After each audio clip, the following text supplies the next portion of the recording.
Movie की starting होती है एक अपार्टमेंट से, जहां पर हम देखते हैं केन बारवेल को, जो कि अपार्टमेंट में कुछ टाइम पहले ही रहने आया था। केन के बैकग्राउंड के बारे में बात करें तो 2 साल पहले उसका नर्वस ब्रेकडाउन हो गया था, जिस वजह से उसकी वाइफ केल्सी से उसका डिवोर्स हो गया और उसकी जॉब भी चली गई थी। केल्सी ने दूसरी शादी कर ली और उन दोनों के बच्चे केल्सी के साथ में ही रहते थे और उसका हस्बैंड आइजैक भी अच्छा आदमी होता है और उन दोनों की केन से अच्छे टर्म्स में फ्रेंडशिप भी थी। केन की जॉब भी नहीं थी और उसके mental issues like nervous breakdowns और स्लीप प्रॉब्लम की वजह से वो काफी परेशान रहता था और एक नई जिंदगी वो शुरू करने के लिए वो एक नए टाउन में आया था और यहाँ पर वो जॉब और अपनी स्लीप प्रॉब्लम और बाकी चीजें ठीक करने की कोशिश कर रहा था। वो जॉब तो सर्च कर ही रहा था, लेकिन साथ में वो एक यूट्यूब चैनल भी ओपन करता है जिसके ऊपर वो अलग अलग टॉपिक्स पर टिप्स और सजेशन वाली वीडियोस बनाता था। और चैनल अभी न्यू था तो उसका अभी कोई रिटर्न भी नहीं मिल रहा था, यानी कि वो पैसे वो नहीं कमा रहा था, लेकिन फिर भी वो अपना काम जारी रखता है। अब यहाँ पर कई लोग पूछते हैं कि यूट्यूब चैनल को ग्रो कैसे करें, तो यहाँ पर उसका आंसर है कि आप अपने काम को जारी रखिए, कभी ना कभी आपका चैनल जरूर चल जाएगा, क्योंकि जो मेहनत होती है ना वो हमेशा रन लाती है। खैर, अब हम केन को देखते हैं जो कि अपनी स्लीप प्रॉब्लम से परेशान था और अगर वो सो भी जाए तो जल्दी ही वो जाग भी जाता था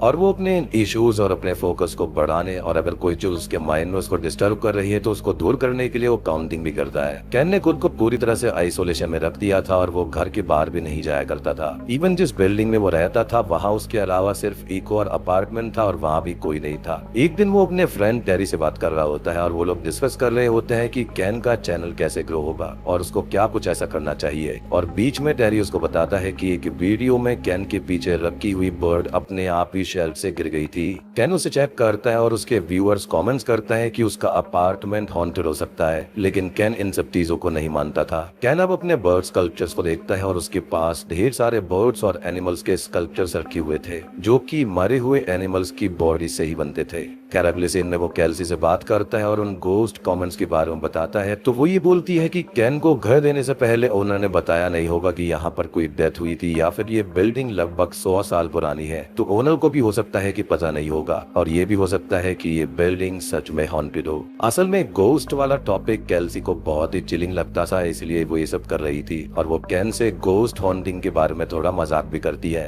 खैर, अगले सीन में केन इस बिल्डिंग के बारे में ऑनलाइन रिसर्च कर रहा होता है, जहाँ पर उसको ये पता चलता है कि बिल्डिंग 1905 का बनी थी और 1915 के टाइम पर 19 साल की एक लड़की रॉबर्टा वेलवुड विंडो से नीचे गिर गई थी, जिससे उसकी मौत हो गई थी, जो कि अपने फादर को एक से मारने की कोशिश कर रही थी और रॉबर्टा तो मारी गई लेकिन उसका फादर बच गया। अब ये रिसर्च करते करते केन की नोज अपने आप ही ब्लीड करने लगती है और वो उसे नॉर्मल समझकर इग्नोर कर देता है। अब अगले सीन में वो अपने चैनल के लिए एक वीडियो रिकॉर्ड करता है और उसके अंदर रॉबर्टा के बारे में बताता है। अब तभी घर का मेन डोर बैंग होने लगता है और केन इससे परेशान हो जाता है क्योंकि बिल्डिंग में कोई और रहता भी नहीं था और किसी की यहाँ पर आने के चांसेस नहीं थे। वो डोर को हल्का सा ओपन कर देखता है तो एक हाथ उसको टच करता है और एक लड़की बहुत जोर से चिल्लाती है, जिससे कि केन बहुत ही ज्यादा डर जाता है और बेहोश हो जाता है। अब अगले दिन वो जागता है और खुद को संभालता है, जिसके बाद में वो टेरी से बात करके उसको इन सब के बारे में बताने लगता है और टेरी उसको सजेस्ट करता है कि केन को अपना चैनल गोस्ट चैनल बनाना चाहिए और वो ये सजेस्ट करता है कि केन को अपनी वीडियोस को गोस्ट के एक बड़े चैनल डार्क कॉर्नर को भेजना चाहिए, जिसको बहुत सारे व्यूज आते हैं और उसके चैनल पर केन की वीडियो चलने से केन को कुछ रेवेन्यू भी मिलेगा और साथ ही केन अपनी और वीडियोस को भी बनाए जिसके अंदर वो इस घर में घूमने वाली स्पिरिट को स्पिरिट जार में कैद कर पाएगा। केन को स्पिरिट जार के बारे में ज्यादा कुछ पता नहीं होता, तो टेरी उसको उसके बारे में थोड़ा समझाता है कि स्पिरिट जार्स के अंदर असल में स्पिरिट को कैद किया जा सकता है और इन जार्स पर अजीब से मज बने होते हैं, बेसिकली स्पेल्स होते हैं और बाकी की चीजें वो उसको बता देगा। केन अब टेरी को होल्ड पर रखकर अपने लिए कुछ काम से दूसरे रूम में जाता है और हम उसकी लैपटॉप स्क्रीन पर ग्लिचेस को देख पाते हैं और जब वो वापस आता है तो उसका लैपटॉप अपने आप ही लोकेशन से मूव हो चुका था और बर्ड स्कल्पचर्स भी वहां पर पड़ी हुई थी। अगले सीन में केन अपनी वीडियो रिकॉर्ड कर रहा होता है कि तभी घर में कुछ आवाजें आने लगती हैं और वो अपने पीछे रॉबर्टा की स्पिरिट को देखता है, जिससे वो बहुत ही ज्यादा डर जाता है और काउंटिंग करने लगता है, जिसके बाद में चीजें नॉर्मल हो जाती हैं और स्पिरिट भी गायब हो गई थी। हम अगले कुछ सीन्स के अंदर देखते हैं जिसके अंदर केन अपने डेली वाले काम कर रहा होता है और रॉबर्टा की स्पिरिट घर में यहाँ वहाँ घूम रही होती है। फिर कैन टेरी से बात कर रहा होता है तो वो टेरी को स्पिरिट जार दिखाता है जो कि उसने बना लिया था। वो बताता है कि उसने टेरी के बताए सिंबल्स इस जार पर बनाए हैं और साथ ही साथ वो एक बुक भी दिखाता है जिसको देखकर उसने कुछ सिंबल्स वहाँ पर बनाए थे। ये किताब असल में एक पैरानॉर्मल रिसर्चर ने लिखी थी और इस किताब के अंदर गोस्ट और उनके पर्सोनास के बारे में बताया गया था। कैन अब उस बुक में से लैटिन में लिखी हुई कुछ लाइंस को पढ़ता है और जार को ओपन करता है रॉबर्टा की स्पिरिट को कैद करने के लिए। लेकिन सडनली घर की लाइट फ्लिकर होने लगती है और लैपटॉप स्क्रीन ग्लिच होने लगती है और कैन स्क्रीन करता है। साथ ही साथ एक लड़की की भी स्क्रीमिंग हम सुन पाते हैं। टेरी ये सब देखकर परेशान हो जाता है और वो कैन से पूछता है कि आखिरकार वहाँ पर हुआ क्या था। इस पर कैन बोलता है कि वो सिर्फ अपनी चेयर से गिर गया था और उसे कुछ भी नहीं पता कि अभी क्या हुआ। अब कैन वॉशरूम में जाता है और उसके मुंह से एक रिबन निकलता है जिसको देखकर वो परेशान आ जाता है। और दूसरी ओर हम घर में रॉबर्टा की स्पिरिट को घूमते हुए देख पाते हैं। खैर वो केल्सी से बात करता है और वो उसे गोस्ट वीडियोस के बारे में बताती है और अब कैन डार्क कॉर्नर्स की वीडियोस को देखता है जिन्हें देखते वक्त उसे स्क्रीन पर एक डिमोनिक फेस दिखता है जिससे कि वो और परेशान हो जाता है। अब अगली सीन में वो उस पैरानॉर्मल किताब के ऑथर कॉलिन अल्बर्टसन से बात करता है और कॉलिन कैन की स्पिरिट जार को देखकर बोलता है कि इस जार पर बने हुए सिंबल्स अलग अलग है और ये जार एक नॉर्मल जार है, इसमें कोई भी स्पिरिट कैद नहीं हुई होगी। साथ ही रिचुअल के टाइम पर कुछ ऑफरिंग्स भी डालनी होती है जार के अंदर क्योंकि कैन ने डाली नहीं थी तो ऑब्वियसली जार खाली ही होगा। कैन जार ओपन करता है और वो खाली ही था।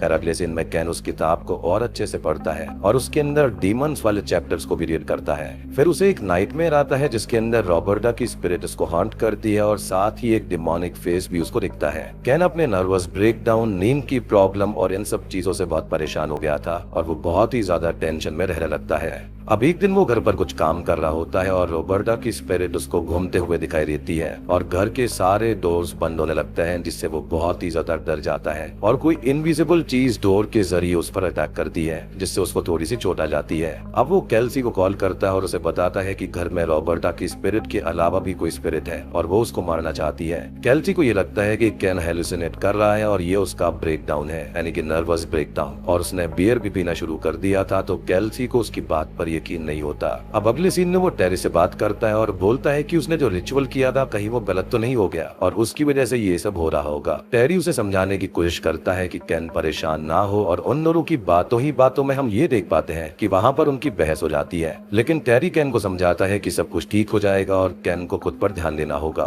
फिर कैन कॉलिन से बात करता है यानी कि उसी किताब के ऑथर से और कॉलिन उसको बताता है कि उसने रॉबर्टा डेथ केस के बारे में रिसर्च करी है जहाँ पर उसको ये पता चला है कि रॉबर्टा की मदर ने ही उसको जान से मारा था, विंडो से नीचे फेंक दिया था और फिर खुद भी सुसाइड कर लिया। और जब कैन ने वो रिचुअल किया तो वो बैकफायर हो गया होगा और गलती से कैन ने इवान की इविल स्पिरिट को एस्ट्रल वर्ल्ड से इस वर्ल्ड में हार्वेस्ट कर लिया है यानी कि रॉबर्टा की मदर की स्पिरिट को। और इवान की स्पिरिट खुद को मजबूत कर रही है और जैसे ही वो इनफ पावरफुल हो जाएगी वो रॉबर्टा की स्पिरिट को कैप्चर कर लेगी और उसने जो उसके साथ किया था वो फिर से करना चालू कर देगी यानी कि रॉबर्टा का मर्डर और ये एक तरह का लूप बन जाएगा जिससे रॉबर्टा की स्पिरिट एक दर्द भरे लूप में हमेशा के लिए कैद रहेगी और कैन को रॉबर्टा की स्पिरिट को आजाद करके उसकी मदद करनी होगी और युवान की स्पिरिट को कैद करना होगा। और इस बार वो सही रिचुअल के लिए वो कैन को अपना स्पिरिट जार भेज देगा। कॉलिन कैन से वो रिबन दिखाने को बोलता है जो उसके मुंह से निकला था और कैन जैसे ही दूसरे रूम में जाता है कॉलिन अपना ही रिचुअल करने लगता है और एक येलो लाइट उसके पास में जाती है लेकिन कैन को नहीं पता था कि कॉलिन ने अभी क्या किया है। अब अगले सीन में कैन आइसैक और केल्सी से बात करता है और बताता है कि नेक्स्ट वीक उसका जॉब इंटरव्यू है और डार्क कॉर्नर्स की तरफ से भी उसे लाइव स्ट्रीमिंग में फीचर होने का इनविटेशन आया है। उसके बाद में हम देखते हैं कि डार्क कॉर्नर्स की लाइव स्ट्रीमिंग को जहां पर टेरी, आइसैक और केल्सी कैन की ओर से ज्वाइन हुए थे। साथ ही साथ पैरानॉर्मल एक्सपर्ट्स के तौर पर कॉलिन और एक पैरानॉर्मल ब्लॉगर लायरन ज्वाइन था। डार्क कॉर्नर सबसे बात करता है और कॉलिन सबको रिचुअल के बारे में बताता है। यहाँ पर बातों ही बातों में लायरन कॉलिन से बोलता है कि जब उसने रॉबर्टा के डेथ केस के बारे में रिसर्च करी थी तो उसे इवान का कोई भी जिक्र नहीं मिला, जिस पर कॉलिन बोलता है कि ये नहीं हो सकता क्योंकि इवान ने ही उसको मारा था। अब कैन भी लाइव ज्वाइन करता है और सब लोग उसकी एक ओल्ड क्लिप को देखते हैं जिसके अंदर कैन के पीछे रॉबर्टा की स्पिरिट थी लेकिन उसके भी पीछे एक बड़ी सी शैडो थी जिसकी आंखें येलो ग्लो कर रही थी। सबका मानना था कि ये कोई और नहीं बल्कि इवान ही है। अब यहाँ पर सबका ये मानना था कि ये कोई और ही है और इवान नहीं हो सकती क्योंकि वो स्पिरिट काफी अजीब थी और नॉर्मल नहीं थी। लेकिन कॉलिन ये बोलता है कि ये इवान की स्पिरिट ही है जो कि ईविल फॉर्म में है। अब केन कॉलिन के भेजे हुए जार के जरिए रिचुअल को शुरू करता है, जिस पर डार्क कॉलिन से जार पर बने हुए सिम्बल्स के बारे में पूछता है, लेकिन कॉलिन बातें घुमाने लगता है और रिचुअल शुरू करवा देता है। अब रिचुअल के लिए उस जार में कुछ चीजें डालनी थी और वो चीजें भी कॉलिन ने ही भेजी थी, जिसके अंदर एक पर्पल रॉक था, रेवन बर्ड का क्लॉ भी था। इस बार तो ये बेचारी रेवन बर्ड सैक्रिफाइस ही हो गई।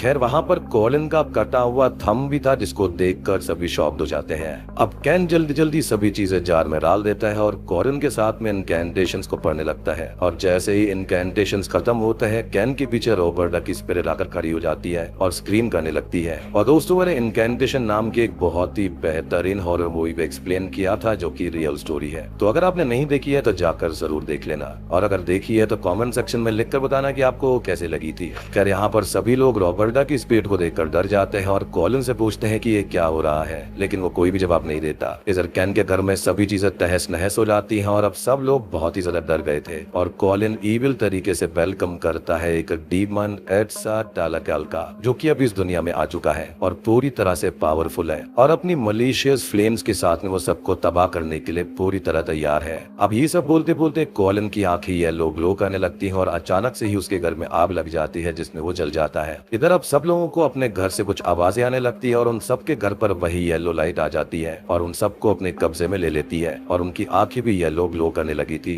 पूरे धीरे धीरे दम तोड़ने लगते हैं। अब इधर केन सब कुछ देखकर बहुत ही ज्यादा डर जाता है। तभी उसके घर पर आधा जला हुआ कॉलिन आता है, जिसकी बॉडी पर एड्सा टालाकल डीमन या फिर डेविल ने कब्जा कर लिया था और वो लोगों को मरता हुआ देखकर बहुत खुश होता है, यानी कि ये सारी की सारी प्लानिंग यहाँ पर कॉलिन की थी। वो यहाँ पर डेविल को धरती पर लाना चाहता था। केन अब डर कर घर से बाहर निकल जाता है और देखता है कि वो जेलो लाइट एक एक करके सभी घरों में जा रही है और एड्सा टालाकल सबकी सोच पर फीड कर रहा था।